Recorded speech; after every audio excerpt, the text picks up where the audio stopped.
স্বামীর পায়ের নিচে জান্নাত আছে। কই দেখান তো কোথায় জান্নাত আছে?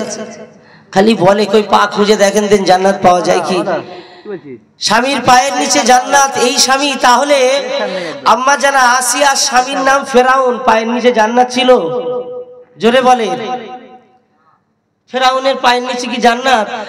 আসিয়া বললেন তুমি যা বলো তোমার কথা আমি নেব না, তোমাকে স্বামী বলে নেব, কিন্তু তুমি বলছো আমাকে খোদা বলো, আমি তা নেব না। আসিয়া ভুল করেছে না ঠিক করেছে? বলে ঠিক করেছে তো। তাহলে আজকের মায়েদের যাদেরকে বলছে স্বামীরা যে তোমাকে যেতে হবে টাকা আনতে, ওরা যদি না যায় তার মানে তারা ঠিক করলো না ভুল করলো? ঠিক করবে। না যাওয়া স্বামীর এই ক্ষেত্রে অবাধ্য হওয়ার নামই হলো ঠিক করা। এখানে স্বামীর বদদোয়া লাগবে না, কারণ স্বামী যখন হারাম কাজে যুক্ত করার চেষ্টা করবে তখন আল্লাহ রসুলের হুকুম হলো তুমি অবাধ্য হয়ে যাও। সেই সময় অবাধ্য হও। বাধ্য কখন থাকো? যখন হালালের পথে তোমাকে চলতে বলে তখন তুমি বাধ্য থাকো। নিশ্চয়ই আমার মায়েরা বুঝেছেন। মায়েদের কি কষ্ট দেওয়ার জন্য বললাম না জান্নাত পায় যাতে সেই জন্য বললাম? কোন জন্যে?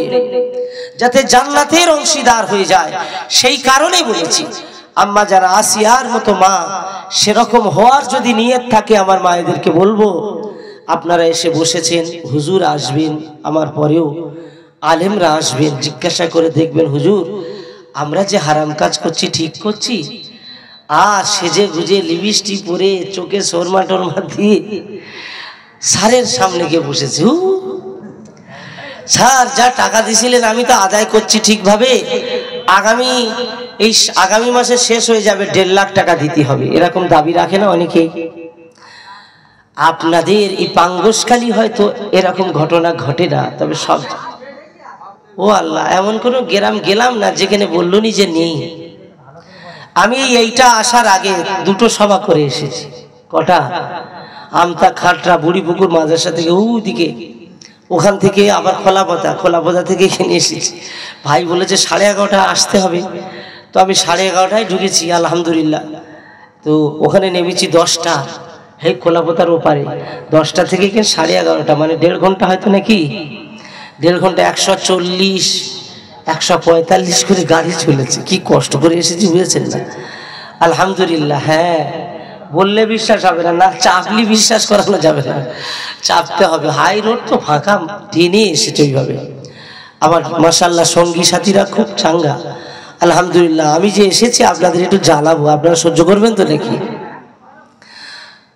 আমার দাদু ভাই ওই যে পিছনে আছেন, আমার এখানে স্টেজে ফাঁকা আসেন না, ইউটিউব হচ্ছে, লোকজন স্টেজে থাকলে লোক বলবে না লোকজন আছে, না হলে ফাঁকা হয়ে গেছে। আলহামদুলিল্লাহ উপরে চলে আসেন, একটু তাকবীর দেন, নারায়ে তাকবীর। আর একটু মন খুলে বলেন নারায়ে তাকবীর। সিলসিলায়ে হক ফুরফুরা শরীফ, সিলসিলায়ে হক মুজাদ্দিদুজ জামান যে বড় বাজার বসেছে, দোকানদাররা বেচাকেনা যথেষ্ট না হলে তো বাজার বসে না। এই 26 বছরের সভা, ও সব দোকানদার জানে বাজারে মেয়েরা আসে না, আসে না?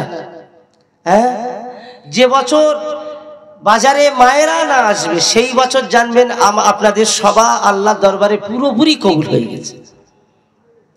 তার আগ মুহূর্ত পর্যন্ত কবুল হওয়ার দোয়া করে যাব, কিন্তু কবুল হয়েছে কি বলা যাবে না। আমার কথা বুঝেছে? কবুল হওয়ার দোয়া করব, কেননা মাহফিল দেওয়া কি নফল ইবাদত, আর বাজারে মায়েদের আশা বন্ধ করাটা হলো ফরজ ইবাদত। কোনটা আগে? ফরজটা। কিন্তু সেইটা আমাদের মাহফিলের ওসিলা করে বাজারে মহিলারা আসি, আমার বোনেরা এসে হই হই করে ঘুরে, তাতে করে তো গুনাহ হচ্ছে না? হয় না? আপনারা বলেন তো দেখি, গুনাহ হচ্ছে তো। আমরা কি পারি কোনোদিন যে মাহফিল দেবো, একটা মা আমাদের বাইরে ঘুরবে না, সব প্যান্ডেলে এসে বসবে, এরকম আমরা জীবনে যেদিন পারবো সেদিন জানবেন সফল হয়ে গেছি ইনশাল্লাহ। তবে সেই দিনটা একমাত্র আমার মনে হয় ইমাম মেহেদী না আসলে হবে বলে ঠিক মনে করা যাচ্ছে না। আল্লাহ রাসূল দয়ার নবী হাবিবুল্লাহ বলেছেন, তোমরা মা কানা লিল মুমিনি ওয়ালা মুমিনাতিন ইযা কাদাল্লাহ। আমি এই আয়াতটা শেষে পড়েছি, কিন্তু প্রথমে এই আয়াতের আলোচনা শুরু করতে চলেছি।